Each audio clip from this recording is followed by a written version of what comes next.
ஈரானியர்களை திருப்பி அனுப்ப வேண்டாம், இலங்கைக்கு அமெரிக்காவின் அதிரடி அறிவிப்பு. இலங்கையின் பாதுகாப்பு அச்சுறுத்தல் தொடர்பில் அரசு வெளியிட்டுள்ள அதிரடி அறிவிப்பு. யாழ் படை தலைமையகம் ஒருபோதும் அகற்றப்படாது, வதந்திகளுக்கு முற்றுப்புள்ளி வைத்த பாதுகாப்பு அமைச்சு. இந்திய வெளிவிவகார அமைச்சர் ஜெய்சங்கர் இலங்கை உயர்மட்ட சந்திப்பு. மஹிந்த தலைமையில் கூடிய மொட்டுவின் அரசியல் குழு. ஈரான் மீது கை வைக்காதே, கொழும்பில் இஸ்ரேலுக்கு எதிராக கண்டன போராட்டம். உக்ரைன் போருக்காக ரஷ்ய படையில் இணைந்து 275 இளைஞர்கள் பலி. வடமாகாண கல்வி திணைக்களத்தின் அநீதியான செயற்பாடு, நீதிமன்றத்தை நாட உள்ள ஆசிரியர் சங்கம்.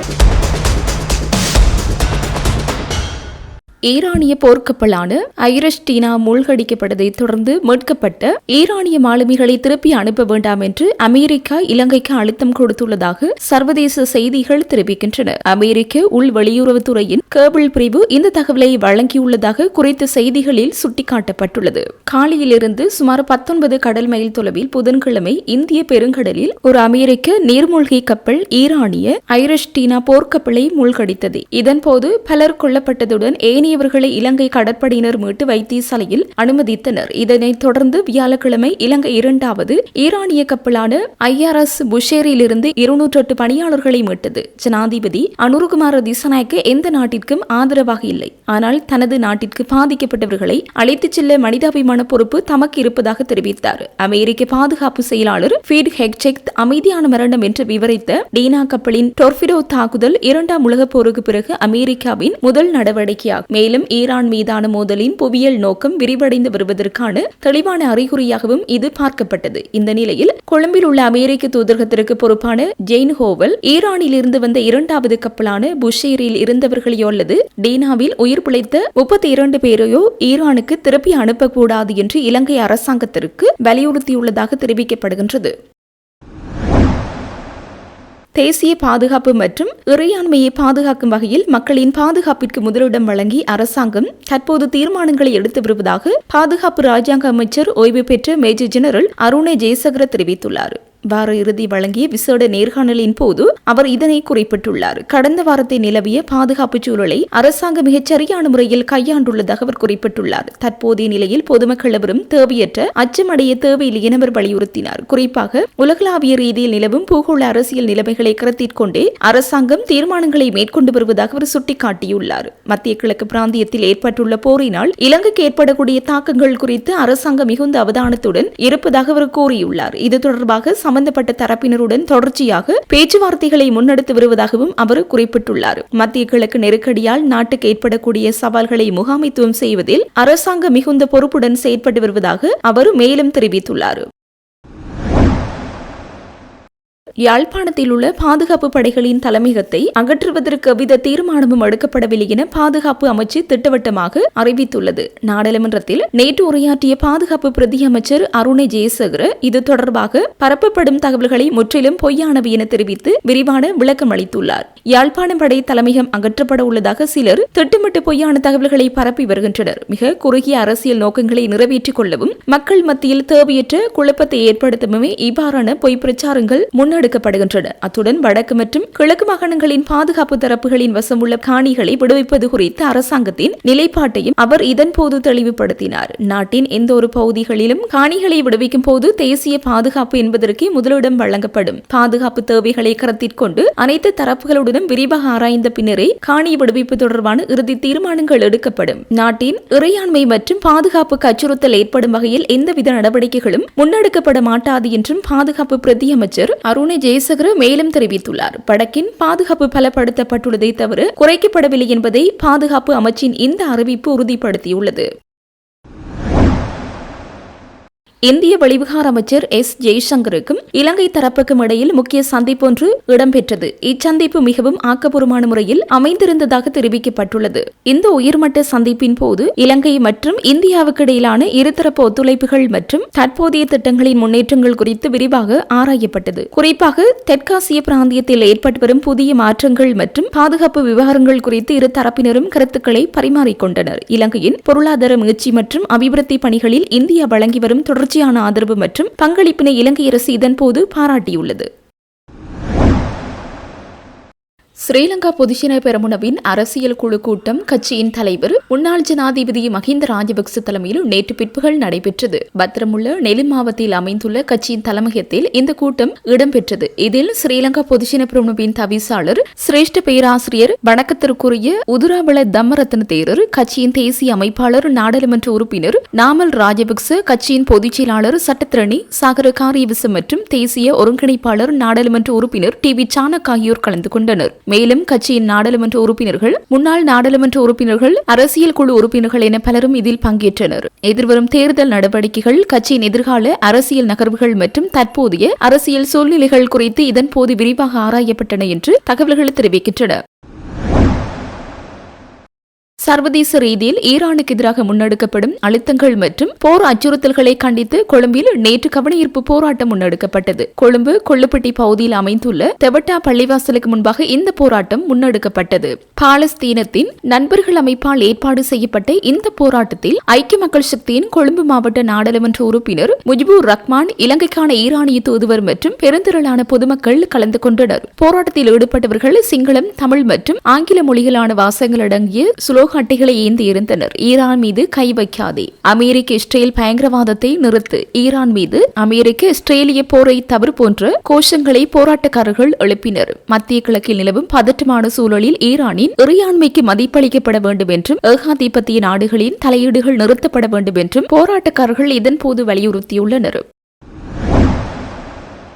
உக்ரைனுக்கு எதிரான போரில் ரஷ்ய ராணுவத்தில் இணைந்த தெற்காசிய நாட்டவர்களில் இலங்கையைச் சேர்ந்தவர்களில் அதிக எண்ணிக்கையிலானோர் உயிரிழந்துள்ளதாக தெரிவிக்கப்படுகிறது. ஹிமாஸ் சவுத் ஏசியன் அறிக்கையில் இந்த விடயம் வெளிச்சத்திற்கு வந்துள்ளது. இந்த மோதல்களில் குறைந்தது 275 இலங்கையர்கள் இறந்துள்ளனர் என்றும் அதில் தெரிவிக்கப்பட்டுள்ளது. போர் கைதிகளை கையாள்வதற்கும் வெளிநாட்டு போராளிகளை கண்காணிப்பதற்கும் பொறுப்பான அதிகாரப்பூர்வ அமைப்பான உக்ரைனின் போர் கைதிகளை கையாளும் ஒருங்கிணைப்பு தலைமையகம் ஹிமாஸ் சவுத் ஏசியனுக்கு ஒழுங்கமைக்கப்பட்ட குற்றம் மற்றும் ஊழல் அறிக்கையில் திட்டத்திற்கு வழங்கிய தரவிலேயே இது பற்றி கூறப்பட்டுள்ளது.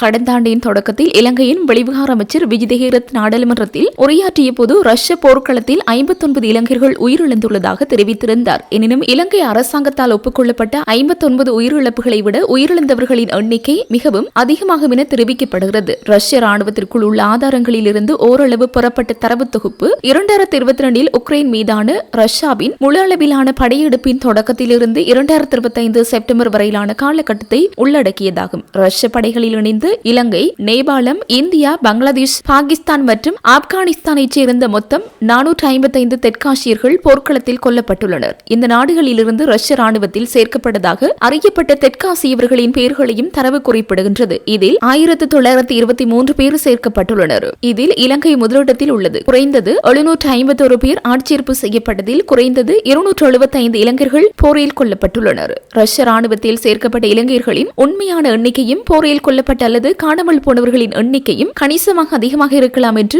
ஒருங்கிணைப்பு தலைமையம் ஹிமாலிடம் தெரிவித்துள்ளது. அதிகளவாக நேபாளத்திலிருந்து 852 பேர் ஆட்சேர்ப்பு செய்யப்பட்டுள்ளனர். அவர்களில் 115 பேர் இறந்துள்ளனர். இது இலங்கைக்கு அடுத்தபடியாக 2வது இடத்தில் உள்ளது. ஒருங்கிணைப்பு தலைமையகத்தின் தரவுகளின்படி ரஷ்யா 44 நாடுகளிலிருந்து 24,000க்கும் மேற்பட்ட போராளிகளை வேலைக்கு அமர்த்தியுள்ளது. இதற்கிடையில் உக்ரைன் ராணுவத்தில் இணைந்திருந்த 4 இளைஞர்கள் போரில் உயிரிழந்துள்ளதாகவும் தெரிவிக்கப்படுகிறது. மேலும் இன்னும் 5 இளைஞர்கள் உக்ரைன் ராணுவத்தில் பணியாற்றி வருவதாகவும் தகவல்கள் கூறுகின்றன. அதேவேளை ரஷ்ய ராணுவத்தில் இணைந்து போராடிய போது கைது செய்யப்பட்ட 8 இளைஞர்கள் தற்போதும் உக்ரைன் அதிகாரிகளின் காவலில் இருப்பதாகவும் தெரிவிக்கப்பட்டுள்ளது.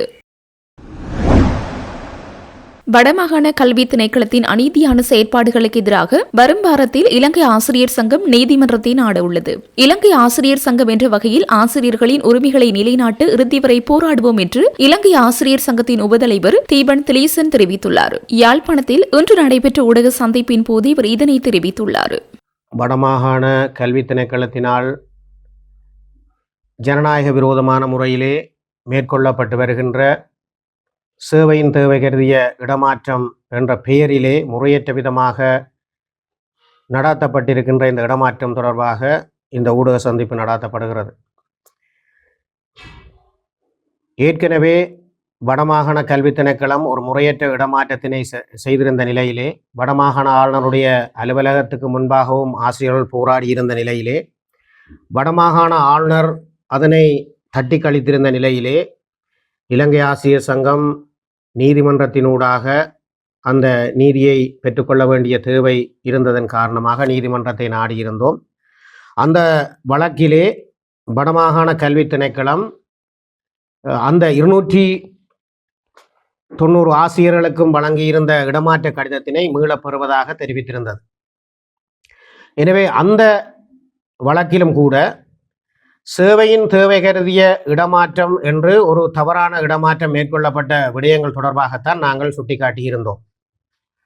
சேவையின் தேவை இடமாற்றம் என்பது எவ்வாறு செய்யப்பட வேண்டும் என்பது தொடர்பாக அரசு தாபன விதிக்கோவைகளிலும் அதிவிசேட வர்த்தமானிகள் ஊடாக திருத்தங்களும் முன்வைக்கப்பட்டிருக்கின்ற இந்த நிலையிலும் கூட அந்த சேவையின் தேவை இடமாற்றம் எவ்வாறு செய்யப்பட வேண்டும் என்கின்ற அந்த அடிப்படைகளை மீறி சேவையின் தேவை என்ற இடமாற்றத்தை வடமாகாண கல்வி திணைக்களம் செய்திருக்கின்ற போதும் அது தொடர்பாக நாங்கள் வடமாகாண ஆளுநர், வடமாகாண பொதுச்சேவை ஆணைக்குழு போன்ற வடமாகாண கட்டமைப்பினுடைய உயர்ந்த அதிகார வர்க்கங்களுக்கு நாங்கள் முறையிட்டிருந்தும் கூட அந்த முறையற்ற செயற்பாடுகளும் ஜனநாயக விரோத தன்மைகளும் இந்த அரச விதிமுறைகளை மீறுகின்ற செயற்பாடுகளையும் அவர்கள் கட்டுப்படுத்தவில்லை என்பது இது முழுக்க முழுக்க ஒரு அரசியல் ரீதியான ஒரு செயற்பாடாக அவர்களுடைய துணையிலேயே நடக்கின்ற ஒரு செயற்பாடாகத்தான் இந்த இடத்திலே நாங்கள் இதனை நிரூபித்திருக்கின்றோம்.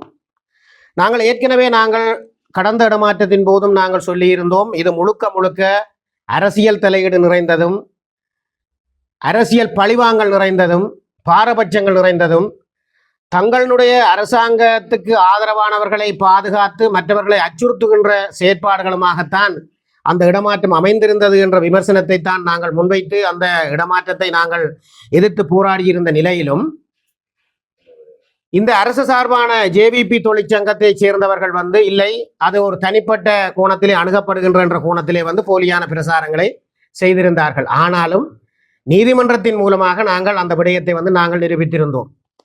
ஆனால் தற்பொழுதும் அதைவிட மோசமாக இந்த இடமாற்ற செயல்முறை நடக்கின்ற பொழுது அந்த அரசாங்கத்தினுடைய ஆசிய தொழிற்சங்கம் கூட அதனை அனுமதித்திருக்கிறது என்று சொன்னால் அரசாங்கத்தினுடைய ஆசிய தொழிற்சங்கம், வடமாகாண ஆளுநருடைய சிபார்சிலே செயற்படுகின்ற வடமாகாண பொதுச்சேவை ஆணைக்குழுவினுடைய உறுப்பினர்கள் போன்றவர்கள் எல்லாருமே இந்த முறைகேட்டுக்கு துணையாக செயற்படுகிறார்கள் என்று சொன்னால் இந்த வடமாகாணத்தினுடைய நிலைமை, ஒரு ஜனநாயகத்தினுடைய அந்த அச்சுறுத்துகின்ற அந்த தன்மை எவ்வளவு மோசமாக சென்று கொண்டிருக்கின்றது என்பதை இந்த வடமாகாண கல்வி புலத்தை சேர்ந்தவர்களும் புத்திஜீவிகளும் அரசியல் தரப்பினரும் புரிந்து கொள்ள வேண்டும் என்பதுதான் எங்களுடைய கோரிக்கை.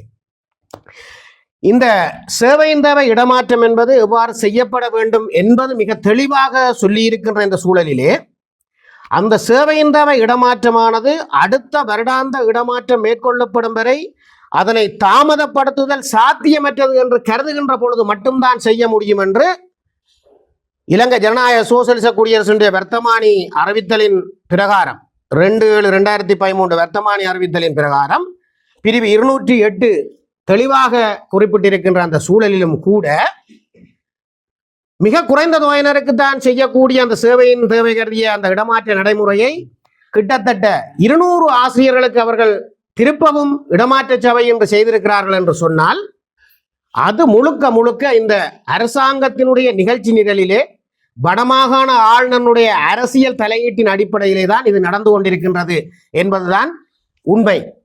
கடந்த இடமாற்றத்தின் போதும் கூட அந்த முறையற்ற இடமாற்றம் வழங்கி நாங்கள் நீதிமன்றம் சென்றிருந்த அந்த இடமாற்றங்களின் போதும் கூட இடமாற்ற சபையால் நடத்தப்பட்டதாக கூறப்படுகின்ற அந்த இடமாற்றங்களை கூட வடமாகாண ஆளுநர் தன்னிச்சையாக நிறுத்தியிருந்தார். ஆகவே இந்த இடமாற்றத்தின் போது அரசாங்க தரப்பினர் தங்களுடைய நபர்களை பாதுகாக்கின்ற கோணத்திலே அரசாங்க ரீதியாகவும் அரசாங்க அமைச்சர்கள் ரீதியாகவும் பாராளுமன்ற உறுப்பினர்கள் ரீதியாகவும் வடமாகாண ஆளுநர் ரீதியாகவும் பாதுகாத்து கொள்ளலாம் என்கின்ற அடிப்படையிலே ஒரு ஜனநாயக விரோதமான செயற்பாட்டை அவர்கள் முன்னெடுத்திருக்கிறார்கள். இந்த இடத்திலே வடமாகாண ஆளுநர் பதவிக்கு வந்தது என்பது அவர் ஒரு அரசியல் ரீதியாக பழிவாங்கப்பட்டார் என்றும் அவருக்கு வழங்கப்பட்ட இடமாற்றம் ஒரு மிக மோசமான இடமாற்றம் என்கின்ற அடிப்படையில் தான் அவர் தன்னுடைய அரசாங்க அதிபர் பதவியை அவர் ராஜினாமா செய்வதாக தெரிவித்து அதன் மூலமாக பெற்ற அனுதாபத்தின் அடிப்படையிலே இந்த வடமாபுலத்தினுடைய மக்கள் அவரை அனுதாபமாக பார்த்திருந்த நிலையிலே ஜேவிபியினர் அவரை தங்களுடைய அரசியல் தேவைக்காக வடமாகாண ஆளுநராக கொண்டு வந்தார்கள். தன்னுடைய இடமாற்றம் ஒரு முறைகேடாக நடந்தது என்கின்ற அடிப்படையிலே பாதிக்கப்பட்ட ஒரு நபர், அதன் மூலமாக ஆளுநர் பதவியை பெற்ற ஒரு நபர் மிக தெளிவாக குறிப்பிடப்படுகின்ற அரச சுற்று நிறுவனங்களை மீறி இந்த வடமாகாண கல்வி திணைக்களம் செயற்படுத்துகின்ற பொழுது 200க்கும் மேற்பட்ட ஆசிரியர்கள் மிக மோசமாக ஜனநாயக விரோதமாக கையாளப்படுகிறார்கள் என்ற சூழலிலே அவர் இன்றைக்கு கண்டும் காணாமல் அதிகார துஷ்பிரயோகத்துக்கு துணை போகிறார் என்று சொன்னால் அவர் முழுக்க அரசியலுக்கு விலை போய்விட்டார் என்கின்றதுதான் இலங்கை ஆசிரியர் சங்கத்தினுடைய நிலைப்பாடாக வெளிப்படுத்த விரும்புகின்றோம். இந்த இடத்திலே வடமாகாண பொதுச்சேவை ஆணைக்குழுவுக்கு நாங்கள் குழு உறுப்பினர்களை சந்திப்பதற்கு நாங்கள் எங்கள் கடிதம் அனுப்பி இருந்தோம். இந்த வடமாகாண ஆணைக்குழுவினுடைய உறுப்பினர்கள் என்பவர்கள் ஏற்கனவே அரச உயர் பதவிகளிலே இருந்து அவர்கள் ஓய்வு பெற்ற பின்னர் வடமாகாண ஆளுநராலே நியமிக்கப்படுகின்ற ஒரு அதிகாரிகள், மட்டத்தை ஓய்வு பெற்ற அதிகாரிகள். அவர்களுக்கு நாங்கள் வடமாகாண பொதுச்சேவை ஆணைக்குழுவுக்கு நாங்கள் இந்த சட்ட முறைகள் தொடர்பாக ஜனநாயக விரோதமான செயற்பாடுகள் தொடர்பாக நாங்கள் எழுத்து மூல முறைப்பாடு செய்திருந்ததன் அடிப்படையிலே நாங்கள் இந்த இடமாற்றத்தை சேவையின் அவசிய தேவை கருதி செய்ய முடியாது என்கின்ற அடிப்படை காரணங்களை குறிப்பிட்டு நாங்கள் வழங்கியிருந்த பொழுதும் அதற்குரிய எந்த விதமான ஒரு பதிலையும் தராமல் திணைக்களத்திற்கு இருக்கின்ற சுற்று நிறுவனங்களை மட்டும் சுட்டிக்காட்டி அவர்கள் செயலாளருக்கு அறிவித்திருப்பதாகத்தான் எங்களுக்கு தெரிவித்திருக்கிறார்கள். ஆனால் அந்த செயலாளருக்கு அறிவிக்கப்பட்ட விடயத்திலே அவர்கள் பிரிவு 208 இவ்வாறு குறிப்பிடப்பட்டிருக்கின்றது என்ற விடயத்தினுடைய ஒரு விடயத்தை கூட அங்கே சுட்டிக்காட்டவில்லை. சேவையின் தேவை கருதிய இடமாற்றம் எத்தனை தொகையினருக்கு செய்ய வேண்டும் என்பதை கூட அவர்கள் சுட்டிக்காட்டவில்லை. அப்படி என்று சொன்னால் வடமாகாண பொதுச்சேவை ஆணைக்குழுவும் ஒரு சுயாதீனமாக இயங்க வேண்டிய பொதுச்சேவை ஆணைக்குழு முழுக்க அரசியல் மயப்பட்டு இயங்குகின்றது என்பதுதான் இதனூடாக நாங்கள் விளங்கிக் கொள்ள முடிகிறது. ஒரு தொழிற்சங்கம் அநீதி இழைக்கப்பட்டிருக்கிற இடத்திலே ஒரு ஆசிய தொழிற்சங்கமாக நாங்கள் அவர்களிடம் எங்களுடைய நிலைப்பாடுகள் சுற்று நிறுவனங்கள் தொடர்பாக விவாதிப்பதற்காக நாங்கள் அனுமதி கேட்டிருந்த பொழுதும் அதற்கு ஏற்பாடுகள் இல்லை என்று சொல்லப்படுகின்றது என்று சொன்னால் இந்த மோசடி, இந்த முறைகேடு எவ்வாறு திட்டமிட்டு நகர்த்தப்படுகின்றது என்கின்ற விடயங்களை நாங்கள் இங்கே அம்பலப்படுத்தியாக வேண்டும். ஆகவே எங்களை பொறுத்தவரையிலே இது வருடாந்த இடமாற்றமாக செய்யப்பட வேண்டிய இடமாற்றம், சேவையின் தேவை கருதிய இடமாற்றமாக இவ்வளவு பெருந்தொகையானோருக்கு செய்ய முடியாது. இதுதான் எங்களுடைய கடந்த கால கோரிக்கையாகவும் இருந்தது. ஆனால் அந்த கோரிக்கைகள் அனைத்தையும் புறந்தள்ளி வருடாந்த இடமாற்றமாக செய்யப்பட வேண்டிய இடமாற்றத்தை சேவையின் தேவை கருதிய இடமாற்றமாக சுற்று நிறுவனங்களுக்கு முரணாக செய்கின்ற அந்த செயற்பாட்டை நாங்கள் வன்மையாக கண்டிப்பதோடு நாங்கள் பல மட்டங்களிலும் நாங்கள் இந்த ஜனநாயகமான முறையிலே இதனை கட்டுப்படுத்த வேண்டும் என்கின்ற அடிப்படையிலே நாங்கள் அணுகியிருந்தோம். நாங்கள் அணுகியதற்குரிய காரணம் எங்களுக்கு நன்கு தெரியும். இது அரசியல் தலையீட்டின் மூலமாக வடமாகாண ஆளுநர் இந்த அரசாங்கத்தினுடைய பின்னணியில் தான் இது நடக்கின்றது என்பது எங்களுக்கு தெரியும் நன்கு. ஆனாலும் எங்களுக்கு ஒரு தேவை இருந்தது, இதனை நாங்கள் அம்பலப்படுத்த வேண்டிய தேவை இருந்தது, அதற்கு நாங்கள் ஆதாரங்களை திரட்ட வேண்டிய தேவை இருந்தது. அந்த அடிப்படையில் நாங்கள் இதற்குரிய ஆதாரங்களை நாங்கள் உங்களுக்கு சமர்ப்பித்துள்ளோம்.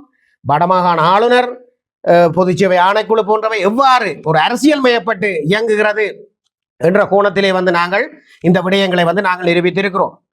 அது மட்டுமல்லாமல் இந்த சுற்று நிறுவனங்கள் மிக தெளிவாக குறிப்பிட்டிருக்கின்ற நிலையிலும் கடந்த காலங்களிலே ஆசிரியர் தொழிற்சங்கமாக எங்களோடு இணைந்து போர்க்கொடி தூக்கி களங்களிலே நின்றவர்கள், விசேடமாக அதனுடைய ஜேவிபி தொழிற்சங்கத்தினுடைய பொதுச் செயலாளராக இருப்பவர் இப்பொழுதும் ஒரு பிரதி அமைச்சராக இருக்கிறார். ஜேவிபி ஆசிரியர் சங்கத்தினுடைய உபதலைவராக இப்பொழுதும் இருப்பவர், அவரும் இப்பொழுது ஒரு பிரதி அமைச்சராக இருக்கிறார். இவ்வாறான ஒரு சூழலிலே இந்த சுற்று நிறுவனங்களை கூட விளங்கி அதனை பிழை என்று தெரிந்து கொண்டும் தங்களுடைய ஆட்சியிலே இவ்வாறு முறைகேடான ஜனநாயக விரோதமான ஒரு செயற்பாடு நடக்கிறதுக்கு அவர்கள் அனுசரித்து கொண்டு செல்கிறார்கள் என்று சொன்னால் இந்த தொழிற்சங்கம் இவ்வளவு காலமும் நடந்து வந்த பாதைகள், ஆசிரியர்களை ஏமாற்றிய பாதைகள் தொடர்பாக ஆசிரியர் மட்டத்திலே ஒரு விழிப்புணர்வு தேவை. ஏற்கனவே சம்பள உயர்வு தொடர்பாக ஏனைய தொழிற்சங்கங்களோடு போராடி இன்று ஆட்சிக்கு வந்த பின்னர் அதனை தலைகீழாக மாற்றி இருக்கின்ற நிலைமை ஆசிரியர்களுக்கு புரியும். இன்று வடமாகாணத்திலே பச்சை பச்சையாக அந்த சட்ட விடயங்கள் மிக தெளிவாக குறிப்பிட்டிருக்கின்ற பொழுதும் கூட ஆசிய தொழிற்சங்கத்தினுடைய பொதுச் செயலாளராகவும் உபதலைவராகவும் பிரதி அமைச்சர்களாகவும் இருப்பவர்கள் இன்றும் கண்மூடிக்கொண்டு ஆசிரியர் நலன் சார்ந்து ஒரு ஜனநாயக விரோதமான போக்கை கட்டுப்படுத்த முடியாதவர்களாக இருக்கிறார்கள் என்று சொன்னால், இதை போன்ற ஒரு அரசாங்கம், மிக மோசமான அரசாங்கம் இலங்கையினுடைய வரலாற்றிலே இருந்ததில்லை என்பதையும் நாங்கள் சுட்டிக்காட்ட விரும்புகின்றோம். நாங்கள் பல அரசாங்கங்களை கண்டிருக்கின்றோம்.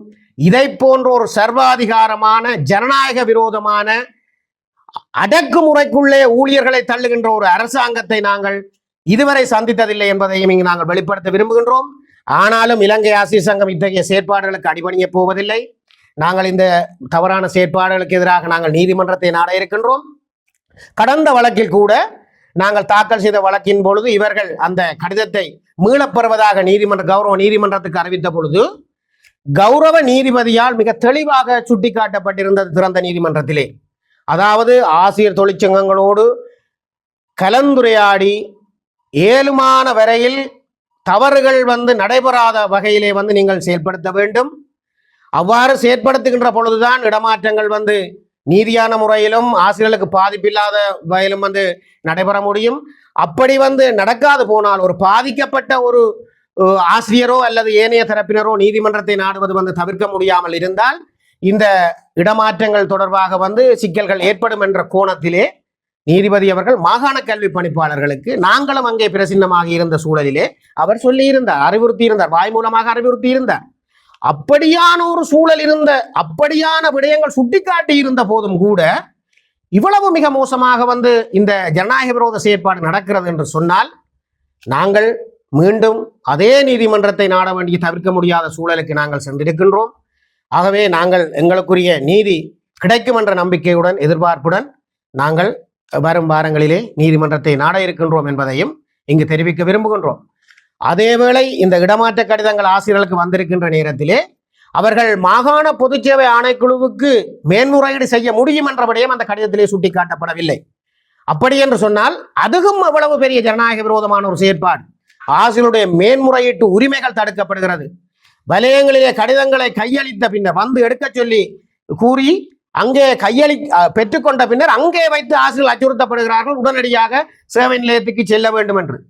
ஆகவே அந்த மேன்முறையீடு செய்யப்படுகின்ற அந்த சூழலை கூட தடுத்து ஆசிரியர்களை அச்சுறுத்தி செயற்படுத்துகின்ற அந்த சூழலைத்தான் அவர்கள் ஏற்படுத்த முயல்கிறார்கள். ஆகவே இந்த ஜனநாயக விரோத செயற்பாடுகளை இந்த தரப்பினர் அனைவரும் பார்த்து கொண்டிருக்கின்ற சூழலிலும் இலங்கை ஆசிரியர் சங்கம் அதற்கு எதிராக நீதியை நிலைநாட்டுவதற்காக போராடும் என்கின்ற அடிப்படையிலும் இந்த அரசியல் தரப்பிலே இருந்து அரசியல் தலையீடுகளை மேற்கொள்கின்றவர்களுக்கு அரசியல் பிழைத்தால் அறம் கூற்றாகும் என்கின்ற விடயத்தையும் நாங்கள் சுட்டிக்காட்டி நாங்கள் இந்த நீதி செயற்பாடுகளை நாங்கள் முன்கொண்டு செல்வோம் என்கின்ற அடிப்படையில் இந்த இடத்திலே எங்களுடைய கருத்தை தெரிவிக்க விரும்புகின்றோம்.